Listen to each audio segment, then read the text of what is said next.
Guys, after subscribing to this channel, please make sure that you also press the bell icon so that no notification, no new video of mine, any educational video is missed by anybody. Okay, so I welcome everyone again in the class today, and I hope you had a great Diwali.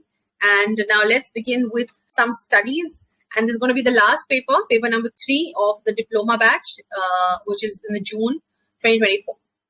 Okay, so first question. Now, as I said before, I have included, for the vague questions, I have included the entire topic as it is. Okay, and whenever the DNB paper is going to be released, I'll have to modify the answers accordingly. For now, you have to just see the questions. The answers are beautifully made. You will love to see. I've included a lot of tables. I've included a lot of flow charts and I've included a lot of bullet points. That there is nothing monotonous, and you can easily study with a lot of crisp points. Okay, all right, let's begin. So the first question was on semen analysis. Now, I don't know what exactly they asked in semen analysis, but the question was on semen analysis. So what I've done is, how do you take the analysis? Okay, how do you do the analysis? That means certain prerequisites for the semen analysis, and then proper semen analysis per se. So what do you do before analysis? You need, first of all, abstinence. Okay, you need a period of at least 2 to 3 abstinence for 2 to 7 days before you're going in for the semen analysis. Then sample collection should be actually on-site, preferably on-site through masturbation, right? But I understand that certain people, they have alternative methods like collection with special condoms, religious, cultural sensitivities, maybe certain social logistics. So they might not be comfortable. We can give it at home, but it should be delivered to the lab within 1 hour. Can you see that? Laboratory should reach a laboratory within an hour. Then how you start with seeing the appearance, right? You see the viscosity, then you see the pH levels, okay? Then you go for the sperm concentration. We do it with the help of a chamber count, right? And I'll give you the values, which are the latest values you got from the WHO. But for now, just understand that what do we see in the semen analysis? The sperm concentration, the total count, very important. Not just the concentration, but also the total count is important, and we have criteria for both of them. The sperm motility, forward movement is also important. Any movement is also important, okay, which might not be progressive. Then total motility, sum of both progressive and non-progressive, okay, more than 42% for health samples. I'll talk about it later. Then the sperm morphology according to Kruger's criteria, very, very strict Kruger's criteria, more than 4% should be. And then vitality, okay, so life from dead sperms, you can differentiate the life from dead sperms, right? Then that should be more than 54%. It was 58 before, now it is 54. Agglutination, aggregation, leukocyte presence, high levels of leukocytes means inflammation, correct? Or infection. You should know this. All right. And then you have clumping, it should not be, because more clumping means it will impair motility. These things, basic things you should know. And then more of DNA fragmentation, that means poor embryo development. Correct? Lower conception rates. So you have more of oxidative stress and stuff like that. So this is very important because this is the latest WHO reference limits. So now they say the sperm concentration should be 15 million sperms per ml, or total count should be more than 39 million sperms per ejaculate. Per ml and per ejaculate. Vitality more than 54%, progressive motility more than 30%, total motility 42%. It was 42.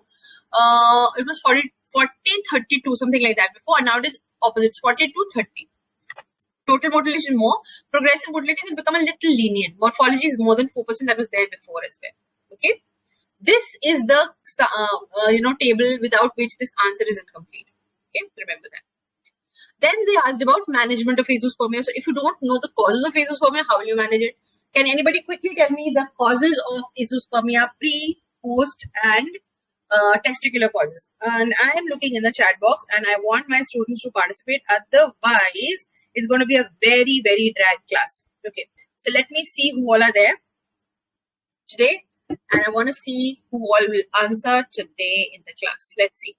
So I have a lot of students who are my real favorites. Ardra is there, Pridila is there, then Rahul is there, Ankita. Okay, come on guys. So all of you are really, extrovert students have been answering me since a really long time. Tell me the pre-testicular, testicular, and post-testicular causes. Okay, one of you can write pre-testicular, one can write testicular, one can write post-testicular. Let's have a quick session so that we can move forward. Unless you know the causes, how will you manage it, guys? How will you manage it? Okay. Okay, yes, congenital absence of vas. Let's start from pre-testicular. So we all know that when talking about pre-testicular, I'm talking about hypogonadotropic hypogonadism. Right? So either the hypothalamus will come or pituitary is going to come. Right? So, and what else? Thyroid can also come here. These are pre-testicular causes. So, yeah, I'm sure you all I already know the answers. I'm just enhancing your answers. Okay. So hypogonadotropic hypogonadism, hyperprolactinemia, pituitary tumors, even hypothyroidism. These are all causes for causing pre-testicular azoospermia. Okay. And obviously, when you're having hyperprolactinemia, you deal with hyperprolactinemia by the help of so many medicines. Then you have pituitary tumor, obviously you're going to reject it. If it's a small one, then you're going for a bronchopneumonia. I'll be talking about it later on. And if you've got hypogonadotropin, the hypothalamus has some problem, you give gonadotropins, right? Gonadotropin releasing hormones as a therapy. Pulse style gonadotropin releasing hormones to stimulate it. Exactly, that's what you're doing. So there are certain hormonal therapy for hypogonadotropic hypogonadism. That means what? You're giving either HCG or gonadotropins or GnRH stimulation, right? And then you monitor accordingly. You regulate this. You do the serum testosterone, FSH, LH, and you get to know that FSH, LH is slowly coming down because you're giving exogenous FSH, LH, and at the same time, your testosterone level is also increasing with the gonadotropins are acting over the the testes, and they are making the cells, they're stimulating the cells to release these hormones. So if you give these exogenous hormones, they can still manage hypogonadotropic hypogonadism. And of course, you do the semen analysis every 3 to 6 months to monitor spermatogenesis, and do it only for that time till when the sperm are essential. After that, there's no need, right? I mean, once the reproductive functions are done, you can stop these medications because obviously long term you can't give. You should know what exactly is it. Is it a reversible cause of hypothalamic or hypogonadism or not, right? So then you have this treatment of hyperprolactinemia. Okay. So what do you think is there in hyperprolactinemia? You have, what do you do? What you always give the, okay. You always give prolactin, is it right or not? You always give prolactin whenever this thing, wait a second guys, just give me 2 minutes.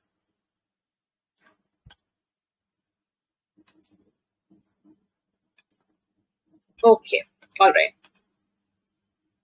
I'll have to reduce the size. Okay.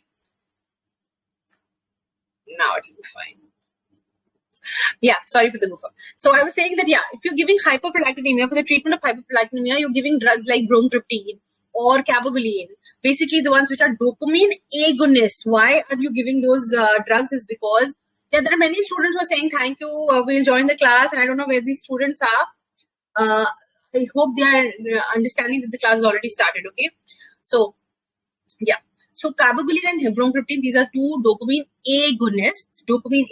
They are the ones which will cause the hyperprolactinemia to decrease down because they are against the dopamine secretion, right?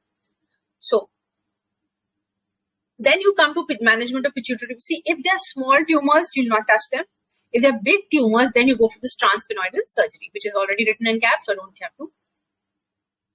Dopamine agonists like cabergoline, they're preferred in prolactinoma cases. If pituitary tumor is actually a prolactinoma, all pituitary tumors are not prolactinomas. If they are prolactinomas, then you go for dopamine agonists. Otherwise, you'll have to reject them. Okay. Then we come to testicular azoospermia. So, what do you think are the testicular causes? It could be testicular failure. It could be rudimentary testes. Might not be, the testes are absent. Okay. Okay, so you have primary testicular failure, like you have primary ovarian failure. Then you have genetic disorders like, can anybody tell me quickly? Testicular genetic disorders. Come on, guys, I need this answer from you. Okay, varicocele cryptorchidism is different. In which genetic disorder you will have a problem with testes? Very, very common. undergraduate level question.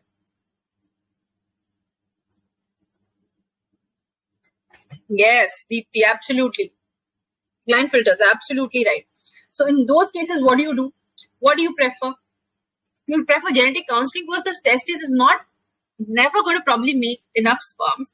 Is actually a non-functioning testis, and you cannot do much. You go for ART with a donor sperm mostly. More. That's the answer. Until unless you have some mosaic or something like that in which you can retrieve, sperms after stimulation possibly. So we'll go step by step. We'll first take what do you do with varicocele. So varicocele, you can go for varicocelectomy or laparoscopic or microsurgical, right? Then you come to genetic disorders like, for example, Klinefelter's. I just told you what happened in that. You go for ART or you go for genetic counseling, probably ART with a donor semen, correct?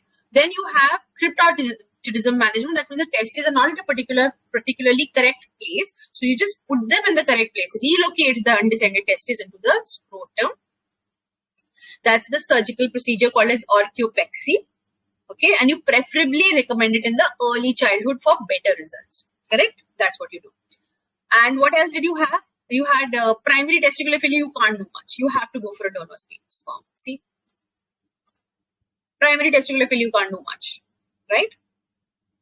Then we come to post-testicular azoospermia, and whatever may be the reason. Okay, mostly it is obstructive. So like one of you said, congenital absence of vas, ejaculatory duct obstruction, or infection-induced obstruction, or vasectomy. The patient has already been through vasectomy.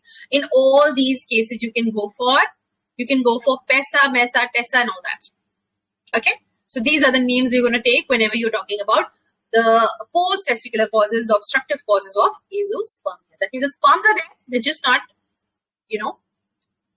Now you have certain adjunctive therapies. You can skip this slide, okay? Antibiotic, hormonal, guidelines is saying all this. They're just adjunctive therapies.